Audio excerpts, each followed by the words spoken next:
না না না না না না, এ তো আমার মহাপ্রভু সাইন করেনি।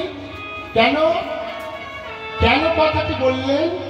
বলার কারণটা হচ্ছে, ব্রজে যে নদিয়ায় সে, যিনি ব্রজে তিনি নদিয়ায়। কেননা গোবিন্দের গো রাধার রা, সেই তো গোরা। সেই গোরা যখন এসেছে, রাধা কৃষ্ণ দুহুতরু একাকৃত হয়ে শ্রীধাম নবদ্বীপে, তাই মহাপ্রভু জানে না বলি, তাহলে আমরা গো কোথায় পেতাম, আমরা গো কোথায় পেতাম,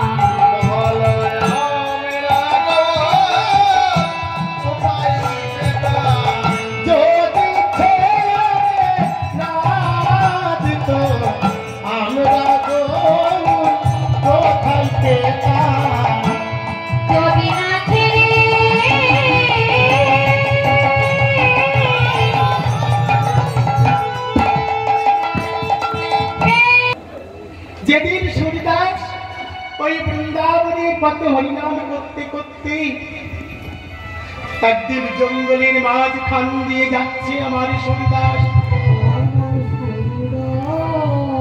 যেতে যেতে একটি গভীর কুয়োর মধ্যে পড়ে গেছে। গভীর কুয়োর মধ্যে পড়ে গেছে। কেমন জন্ম জঙ্গলের মাঝখানে দিয়ে যাচ্ছিল, অন্ধ তো দেখতে পাই না, তাই ভগবানের নাম গাইতে গাইতে আমার সূর্যদাস যাচ্ছি। রাস্তা দিয়ে যেতে যেতে পাশে একটি কুয়ো ছিল, তার মধ্যে সূর্যদাস পড়ে গেছে। দুটি নয়ন জলে ভগবানকে ডাকছে, দয়াময় ও দয়াময়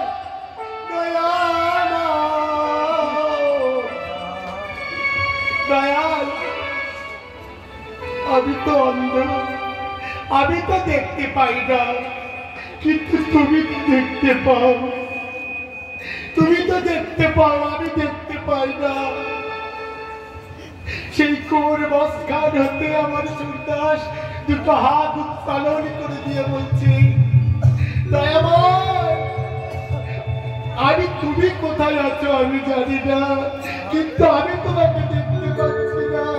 আমি যে হাত দুখানা উপর করে দিলাম, তুমি তো দেখতে পাও, তুমি এসে আমার হাত দুখানা ধরে।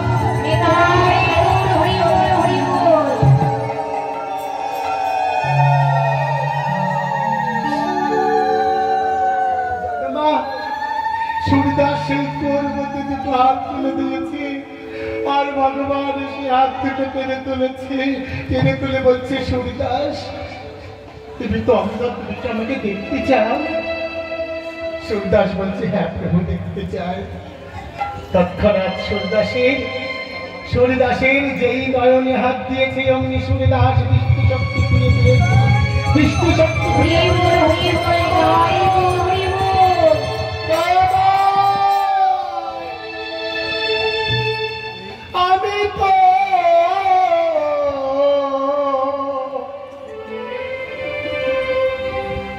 আমি তো তোমার আমার মধুর মূর্তি কোনদিন দর্শনে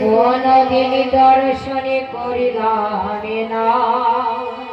দয়াময় ও গো দয়া, ও গো করুণাময়। চাই না আমি এমন নয়ন, তুমি আমাকে আবার অন্ধ করে দাও। ভগবান বললেন, সূর্যদাস, সবাই নয়ন চায়, আর তুমি